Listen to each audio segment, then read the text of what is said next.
Hey friend, I am excited to talk to you today. I come to you in my Power to the Pelvis t-shirt to show you my underwear and talk about it like it's totally normal. So what I mean is we're gonna have a real conversation about postpartum diapers, unique underwear needs after birth, and how you're not alone if you're experiencing issues that make you need these things. I'm Katie Huey Harrison, founder and editor-in-chief of Undefining Motherhood. We're an educational site and community equipping you with the information you need to do this mom thing your own way. And today we're talking about a kind of sticky subject, postpartum diapers and underwear. So here's the thing I want you to know, and I'm wearing this shirt very intentionally. It's really common to have weak pelvic floor muscles after birth, to leak when we walk, when we jump, when we run, to need diapers. And yes, immediately postpartum, and we're going to talk about that, we might need real diapers. And that's okay. And that has nothing to do with our pelvic floors and everything to do with our healing bodies. I mean, okay, everything has something to do with our pelvic floors, but that's normal and reasonable and understandable. But there are a lot of times when we also don't get away from needing something special to, take care of urine that might be leaking out of us. And I want to talk to you about that because I have, unfortunately, some experience with it. And I want you to know you're not alone, but also what's normal and what's not normal, and when can you talk to someone to try to make things better and easier for you. So here's my story. I gave birth to my son Jack 5 years ago, and I knew after his birth that things just weren't quite right. I figured out eventually that I did have diastasis recti, a separation of your abdominal muscles, and I knew I needed to go to pelvic floor physical therapy, but I never did it.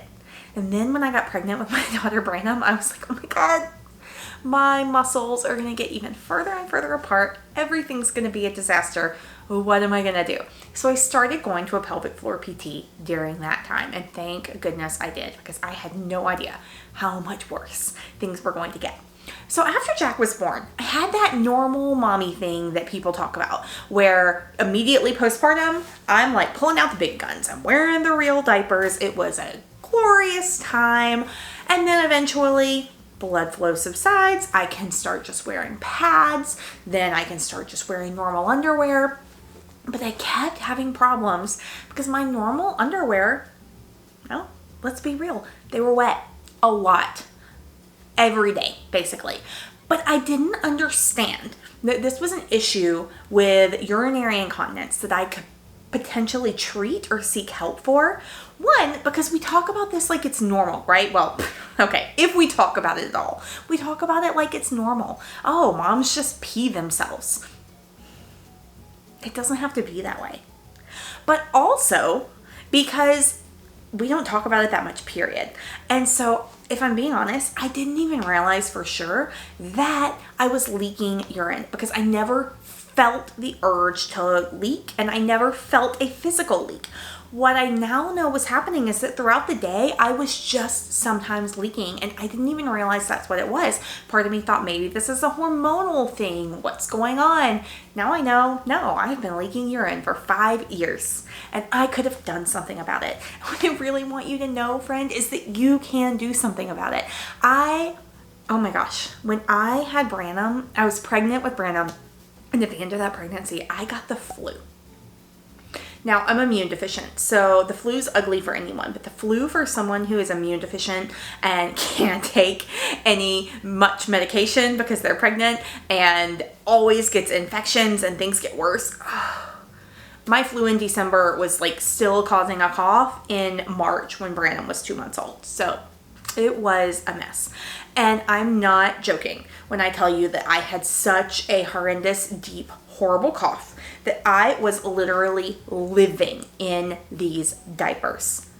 And I was going through multiple a day. I don't even want to tell you how many I was going through a day. At the very worst of that flu, it was like 7 of these guys every single day. I told my husband I felt a little bit subhuman, and I wasn't kidding. Now, I will say, I do love these diapers. So if you're looking for needs when you have them, because here's the thing I want you to realize.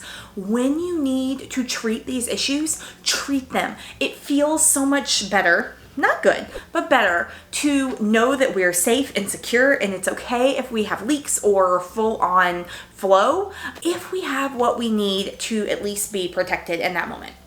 And early postpartum, it's not just about urine, right? It's about blood, it's about fluids. Sometimes we even have blood clots that are still coming out at that point. So in those early days, I really highly recommend one of two things, depending on what you need. So I love these diapers. These are the Always Discreet Boutique. These were not my favorite during pregnancy. During pregnancy, I like Depends, because these are just a little too fitted for that full belly bump. But postpartum, these were really my favorite. They're actually pretty soft. I mean, they're as comfortable as a diaper can be, right? If you're an adult wearing diapers. It depends if you're pregnant. For me personally, were a much better fit. But then postpartum, and pretty quickly postpartum, because diapers have a lot of give, these Always Discreet Boutiques became a lot more comfortable for me at that point in time. You can get these at any drugstore. I will drop a link in the description below just so you have it. Figure out what works for you. And in those early days, wear it, because that's something you're going to need. The other thing I really love, and this is especially great if you have had a vaginal delivery and you need perineal ice pack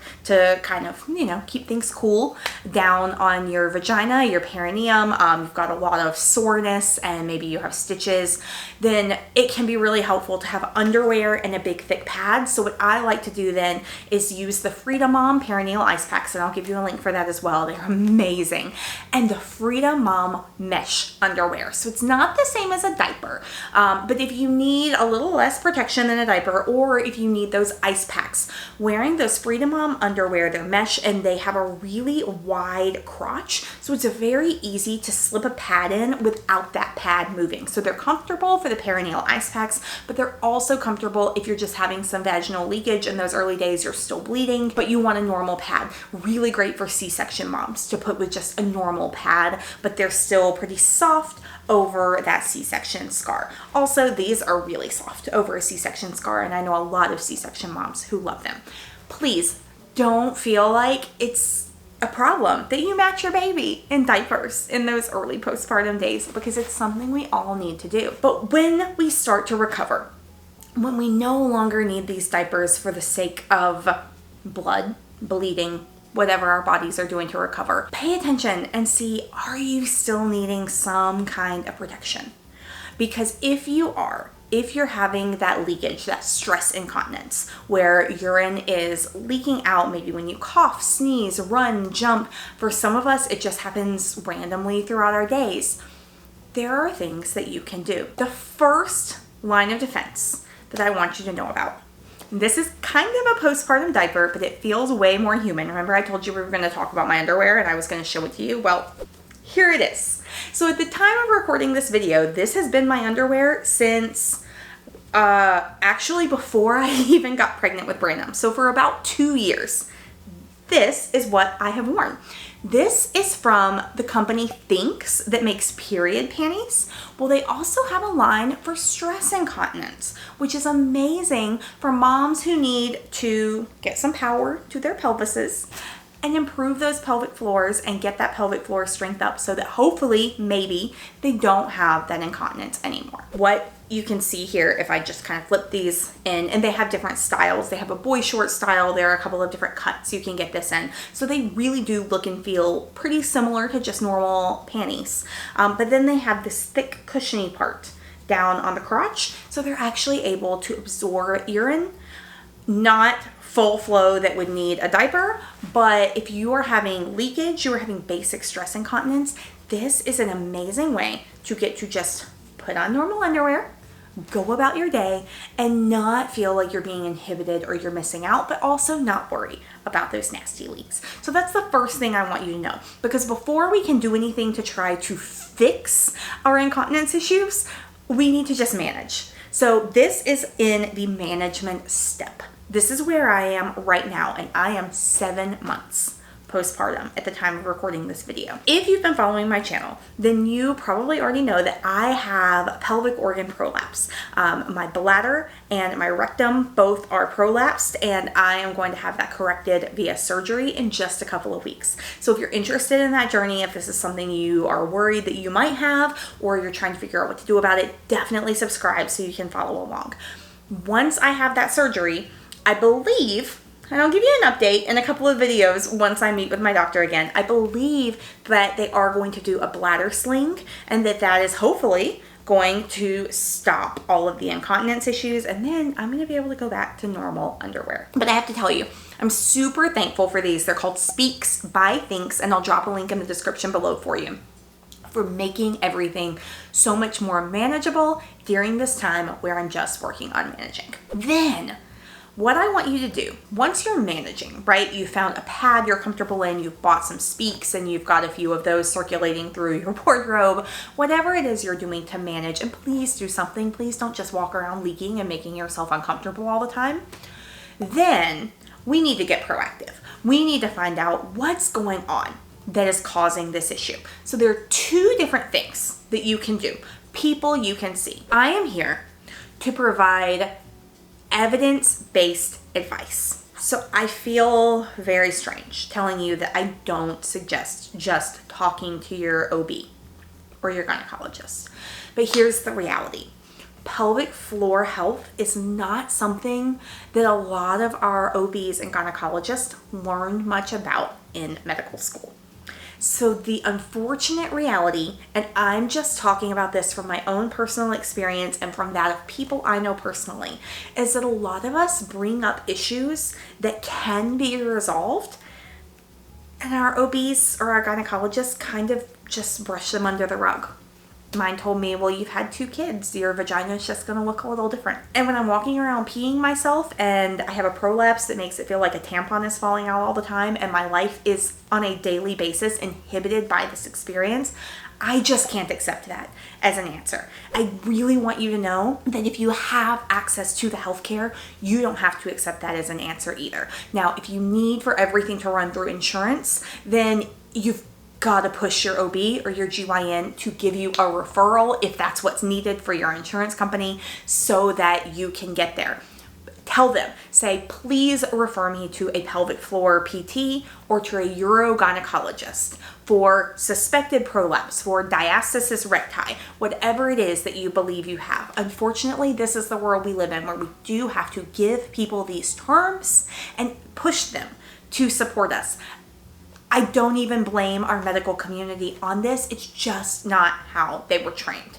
But there is so much evidence, and outside of the US, pelvic floor physical therapy, called physiotherapy in Canada, it's common. It's just part of postpartum healing. But in the US, we don't do that. So I really want to help you understand it and know about it. So here are the 2 resources you can see, whether this is through referral or you just go on your own, which is what I was able to do. My insurance didn't require a referral for a urogynecologist, which is great. A urogynecologist specializes in all of these bladder things. I really recommend seeing one. I went into a urogynecologist to talk about my prolapse. I knew I had prolapse. My OB had agreed with that, but she had not thought I needed to see a urogynecologist. I chose to do that of my own. And the urogynecologist said, not only are you not a good candidate for a pessary, which is one of the management strategies for prolapse, you just need surgery. Luckily, it's non-invasive. I'm excited about it. I do trust this doctor. I came to her through a lot of research, talking to trusted people, including my pelvic floor physical therapist, who, by the way, made this t-shirt. Shout out to the Pelvis Pro in Atlanta. So I do trust her when she says I need that surgery, but I did have to advocate for myself and put myself in the position for that. So this is one of your lines of defense. If you're having bladder issues, go see a urogynecologist. This is something that insurance will cover. Sometimes it requires a referral, sometimes it does not, but this is not a doctor I even knew existed a few years ago. So I really want you to know about that as an option. Another option, if you're able to access it, is pelvic floor physical therapy. If you're outside of the US, it might be called physiotherapy. It's much more common in some locations than in others. It's covered by some insurance in the US and not by others. Some places require a referral, some places don't. It's a whole thing. So figuring it out for your situation is going to require just a tiny bit of legwork. Basically, call your insurance company and ask. And if you do need a referral, push your OB to give you one. But then you can go in and you can talk to someone and you can say, hey, you know what? I hear that maybe I don't have to pee myself all the time. And there are different things that they're going to look for. And I'm not going to pretend to be an expert in those things. I'm here to be a resource to help you know that the help is out there. The support is out there if you need it. So right now, my pelvic floor physical therapist is giving me exercises to help me. One thing we've discovered is that I personally have what's called a hypertonic pelvic floor, meaning it's really, really tight. It's kind of clenched all the time. And you would think maybe that would mean I wouldn't have incontinence issues. It actually means they're more of a problem. So if an OB said to me, oh, you're having incontinence issues, you should just do some Kegels. You know what that would do? That would make mine worse. So this is why I really want you to see someone who specializes in this, because you don't have to live this way. Other things you can do, pull out your phone and hop on Instagram. There are amazing resources right here. One of the most common ones, and I'll pop a picture in here for you to see, is empower.your.pelvis. Empower Your Pelvis is an amazing resource for pelvic floor issues. Another one who is based in Canada, who I really like and recommend, is the Belle Method. She's absolutely fantastic. This is a Pilates instructor who also helps with pelvic floor healing.